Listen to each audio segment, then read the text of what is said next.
I don't know who needs to hear this, but retiring and figuring out how to withdraw money from your savings isn't as simple as just taking out what you need. Hey taxpayers, it's Tiffany Gonzalez CPA here, and by the end of this video, you'll know what's the best strategy to withdraw money in retirement. While the idea of just withdrawing what you need sounds easy, the execution isn't. Market ups and downs, inflation creeping up, and unexpected healthcare costs, all of these factors, they play a huge role in how you should plan your withdrawals so your money lasts as long as you do. Let's get started. Let's start with the most popular strategy, the 4% rule. Back in 1994, William Benjamin studied decades of market data and found that if you withdraw 4% of your portfolio in the first year, then adjust that amount each year for inflation, your money should last at least 30 years. For example, if you retire with $1 million, you would withdraw $40,000 in your first year, and if inflation is 3%, your second year withdrawal would be $41,200, and so on and so forth. This strategy is simple, it's easy to understand, and historically it's proven to work well across market conditions. Plus, it protects you from what's called sequence of return risk. Basically, it helps you avoid running out of money even if the market tanks early in retirement. But the 4% rule isn't perfect. It's pretty rigid, and it requires a sizable nest egg. What if your savings are smaller, or what if you want a bit more flexibility? That's where the flexible spending strategy comes in. This is method number 2. It splits your spending into 2 buckets, required and discretionary. Your required expenses are the essentials, housing, healthcare, groceries, and you adjust these annually for inflation. The second bucket is discretionary spending, and this covers things like vacations, dining out, or your hobbies, things you can dial up or dial down. Each year, you look at the market, and if stocks are close to their highs, you spend your full discretionary amount. But if the market dips 10 to 20%, you cut your discretionary spending in half. And if the market falls over 20%, you spend none of your discretionary money that year. This way, you protect your portfolio during tough times, but you get to enjoy it in the good years. Historically, this approach lets you safely withdraw about 5.5% instead of 4%, if half your spending is discretionary. Like anything, there are trade-offs.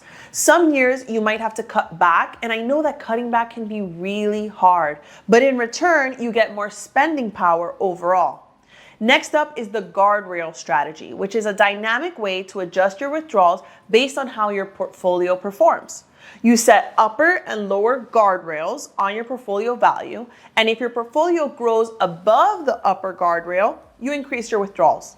If it dips below the lower guardrail, you decrease your spending. For example, starting with $1 million and withdrawing $40,000 a year, if your portfolio rises to $1.33 million, you could increase your spending to about $53,000.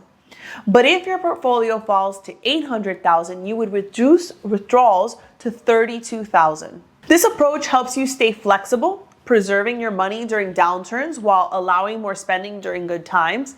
But the downside, if most of your spending is required, like fixed bills, cutting back can be so tough. Now let's talk about the bucket strategy.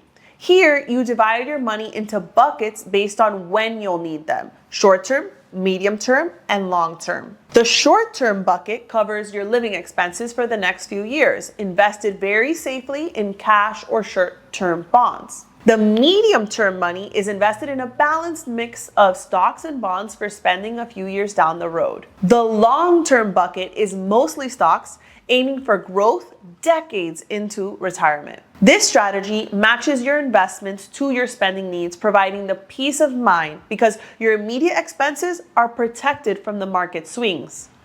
And finally, here's a surprise.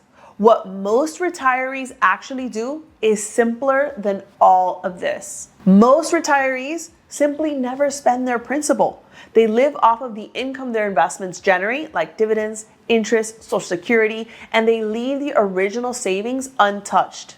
In fact, research shows that about 58% of retirees withdraw less than their investments earn, and only 14% ever actually tap into the principal. It's conservative and simple. Your income matches your spending and your savings keep working for you.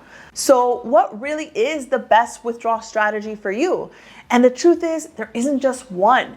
It depends on your personality, your risk tolerance, your spending habits, and your financial situation.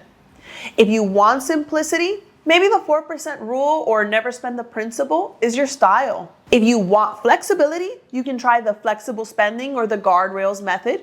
But if you need the peace of mind, buckets might work best. The key is experimenting, learning, and adjusting as you go. If you found this video helpful, don't forget to hit the like button, subscribe to our YouTube channel, follow us on LinkedIn, Instagram, and Facebook at Accounting to Scale. Until the next time, your favorite CPA, Tiffany Gonzalez.